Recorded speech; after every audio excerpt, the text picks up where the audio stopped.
Hello everyone, welcome back to my channel LDC sister blog. কেমন আছো তোমরা সবাই? আশা করি তোমরা সবাই যে যেখান থেকে আমার এই ভিডিওটি দেখছো তোমরা সবাই খুব ভালো আছো, সুস্থ আছো। আমরাও কিন্তু খুব ভালো আছি। আমাদের আরেকটি নতুন ভিডিওতে তোমাদের সবাইকে স্বাগত জানিয়ে শুরু করলাম আজকের একটি নতুন ব্লগ। আর আমার চ্যানেলে যদি নতুন বন্ধু হয়ে থাকো প্লিজ চ্যানেলটিকে সাবস্ক্রাইব করে নিও, বেল বাটনটা অবশ্যই প্রেস করে দিও যাতে পরবর্তী ভিডিও চাইলে নোটিফিকেশনটা তোমাদের কাছে পৌঁছে যায়। জানো তো কালকে রাতে তো বাড়িতে চলে এসেছি, আর আসার পর তো অনেক কাজ ছিল, তো সে কাজগুলোকেও করতে হয়েছিল। যেহেতু অনেকটা দিন ছিলাম না, বাড়িঘর পুরো ধুলোবালি নোংরা হয়ে গেছিলো, তো ঘর ঝাড় দেওয়া মোছা অনেকটা কাজই ছিল। বাসনপত্রগুলোও কিছু মাঝামাঝি করতে হলো, তারপরে বেড কভারটা চেঞ্জ করতে হলো। তো এসব করে না অনেক টায়ার্ড হয়ে গেছিলাম। তো রাতে তাড়াতাড়ি করে খাওয়া দাওয়া করে ঘুমিয়ে পড়েছি।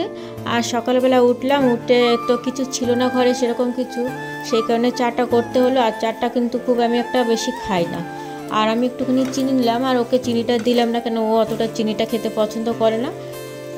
সকালে তো চাটা খেয়ে নিলাম, এবার তো একটু ব্রেকফাস্ট কিছু করতে হবে, সেই কারণে একটু আটা মেখে নিলাম, পরোটা তৈরি করবো। আর ঘরে সেরকম কোনো কিছু সবজি ছিল না, তো একটা বেগুন আর ফুলকপি নিয়ে এসেছিলাম আসার সময়, মানে হাতের কাছে এটাই পেয়েছিলাম আর এটাই নিয়ে চলে এসেছিলাম। তো ভাবলাম তাহলে পরোটা বানাই আর একটু তার সাথে বেগুন ভাজা করি। তো এটাই ছিল আমাদের সকালের আজকে ব্রেকফাস্ট।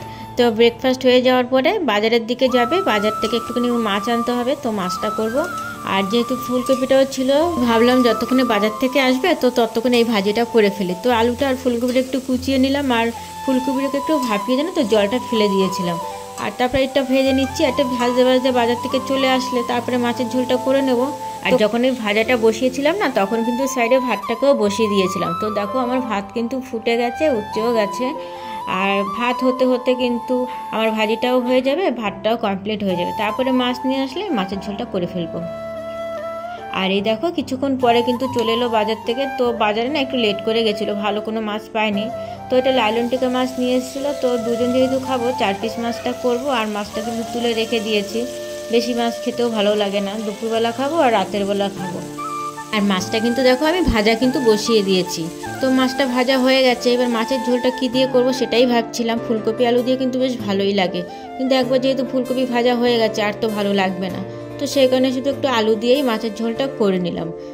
তো রান্না কিন্তু আমার কমপ্লিট হয়ে গেল, মাছের ঝোলটা যেহেতু হয়ে গেছে আর কোনো রান্না নেই। তো তারপরে আমি স্নানটাও করে নিলাম, স্নান করে আমি চলে এসেছিলাম ছাদে। যেন যেহেতু অনেকদিন বাড়িতে ছিলাম না, ছাদে গাছগুলোতেও দেখাশুনো করা যাচ্ছিল না, তো সকালবেলাটাও আজকে টাইম পাইনি কিন্তু। তো দুপুরবেলা চলে এলাম চান টান কমপ্লিট করে, আর এসে দেখছি না কতগুলো ফুল ফুটেছে আমার গোলাপ ফুল গাছটাতে, অনেকগুলো কিন্তু ফুল ফুটেছিল। তো দেখে তো আমার খুব ভালোই লাগলো।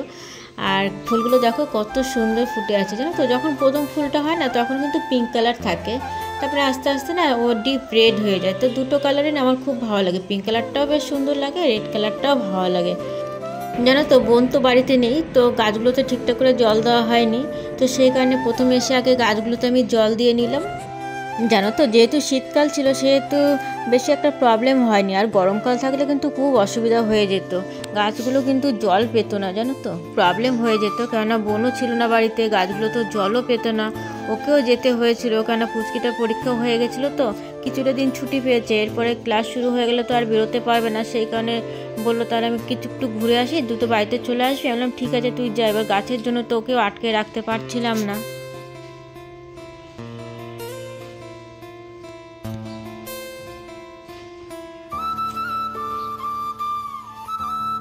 জানো তো যখন আমি শ্বশুরবাড়ি যাচ্ছিলাম তখন কিছুটা লঙ্কার দানা ফেলে গেছিলাম এই ট্রেটায়, আর এসে দেখছি গাছগুলো বেশ অনেকটা বড় হয়ে গেছে, ছোট বড় করে কিন্তু অনেক গাছ এখানটায় হয়ে গেছে। দেখো ছোট বেবি গাছ আছে, একটু বড় হয়ে গেছে, তো বেশ ভালোই লাগছে, অনেকটা বড় হয়ে গেছে গাছগুলো।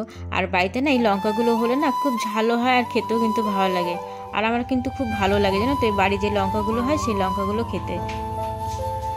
জানো তো কিছু গাছ দেখে যেমন মনটা খুব ভালো লাগলো, সেরকম আবার কিছু গাছ দেখে না মনটা খুব খারাপ লাগলো। যেমন এই একটা গাছ, এটা না মাধবীলতা গাছ, তো আমি তো ছিলাম না যেহেতু ভালো করে ওকে সার দেওয়া হয়নি, জলও মনে হয় ঠিক মতো পাইনি, দেখো গাছের পাতাগুলো প্রায় ঝরে গিয়ে কয়েকটা পাতাই রয়ে গেছে। তো এই গাছটাকে দেখে না আমার খুব খারাপ লাগছে। আর যেহেতু বোনও যেহেতু নেই, ঠিকঠাক মতো জলও দেওয়া হয়নি। আর জানো তো দেখছি কি ছোট্ট একটা ফল হয়েছে গাছটাতে, আগেরবারেও হয়েছিল 2-3টে, এবারে দেখলাম একটা ফল হয়েছে। তো ভাবলাম এবার ওই ফলটাকে না শুকিয়ে দেখবো যে গাছ আর হয় কি না। আর এখানে দেখো একটা টবের ভিতরে কতগুলো গাছ লাগানো রয়েছে, এই টবটাকেও না একটু চেঞ্জ করতে হবে।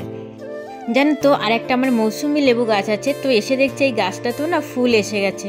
তো এই গাছটাকে দেখেও আমার খুব ভালো লাগলো যে আমি যখন গেছিলাম তখন কিন্তু এই গাছটাতে কোনো ফুল ছিল না, আর এখন যখন আসলাম দেখলাম অনেকগুলো ফুল ফুটেছে। এই মৌসুমি লেবু গাছটা কিন্তু অনেকটাই ছোট, কিন্তু জানো তো এই লেবু গাছটা না প্রচুর পরিমাণে কিন্তু লেবু হয়। এই ছোট গাছে কিন্তু 7, 8টা 10টা পর্যন্তও কিন্তু লেবু হয়। তো ওকে একটু যত্ন করতে হবে, আর আমি তো এসে গেছি, এবার তো ওকে আমি ঠিকঠাক মতো যত্নটা করবো। আর দেখো এই সাইডে যে আরেকটা লেবু গাছ ছিল, পাতি লেবু গাছ, তো আমি যখন যাচ্ছিলাম তো এই গাছটাতে না প্রচুর পরিমাণের ফুল ছিল, আর আমি যেন এসে দেখি একটা ফুল নেই। তো আমার খুব খারাপ লাগলো দেখে, যেহেতু একে একটু সার দেওয়ার দরকার ছিল। তো আমি প্রায় 20টা দিন বাড়িতে নেই, তো 20টা দিনও সার পাই নিয়ে এসে দেখছি প্রত্যেকটা ফুল ঝরে গেছে, গাছে একটা ফুলও ছিল না। তো এটা দেখেও আমার খুব খারাপ লাগলো যে আমার জন্য গাছের ফুলগুলো ঝরে গেলে আমি যদি থাকতাম না তাহলে গাছে কিন্তু ফুলগুলো ঝরতো না, কেন ওকে আমি ঠিকঠাক মতন গাছের যে খাবারটা দরকার হয় সেই খাবারটা ওকে আমি দিতে পারতাম। আর এই পাতিলেবু গাছটা কিন্তু এবছরই আনা হয়েছে বাড়িতে, আর প্রথমে যখন এনেছিল না তখন কিন্তু অনেকগুলো লেবু ছিল, আর আমি ভেবেছিলাম যে প্রথমবার লেবুটা নেব না। এইবারে যে ফুলটা ফুটেছিল আমার কিন্তু রাখার ইচ্ছে ছিল না ফুলগুলো, ভাবলাম ফুলটাকে ঝরিয়ে দিই, গাছটা একটু স্ট্রং হয়ে উঠুক। তো আমার হাজবেন্ড বললো কি না, ও লেবু হোক, ও মানে দেখতেও ভালো লাগবে লেবুগুলো, সেই কারণে কিন্তু আমি ভাবলাম ঠিক আছে তাহলে লেবুটা থাকুক। তো লেবুটা থাকলো না, ঠিক আছে অসুবিধা নেই, গাছটা আরও স্ট্রং হয়ে যাক। আর দেখো এসে দেখছি কি সবজি, মানে আমি না যে সবজি পচিয়ে না সারটা দিই, আর যেহেতু সবজি পচাই আর সবজির ভিতরে অনেক কিছু দানা টানাও থাকে, তো কুমড়োর দানাও মনে ছিল। তো দেখছি একটা কুমড়ো গাছ হয়েছে, দেখো কত সুন্দর করে কুমড়ো গাছটা হয়েছে কিন্তু। তো এই গাছটাকে না ভাবছি কোথায় দেবো, আর আমার এখানে বড়ো সড়ো কীরকম জিনিস সেরকম ছিল না, আর একটা বালতি ছিল, ভাবলাম তাহলে গাছটাকে তুলে আমি বালতিটায় দিই, দেখি গাছটা যদি একটু বড় হতে পারে। আর এখানে তো বেশি একটা মাটি নেই, গাছটা কিন্তু বেশি বড় হবে না, সেখানে গাছটাকে তুললাম, তুলে আর একটা প্লাস্টিকের বালতি ছিল সেই বালতিটার ভিতরে বসিয়ে দিলাম।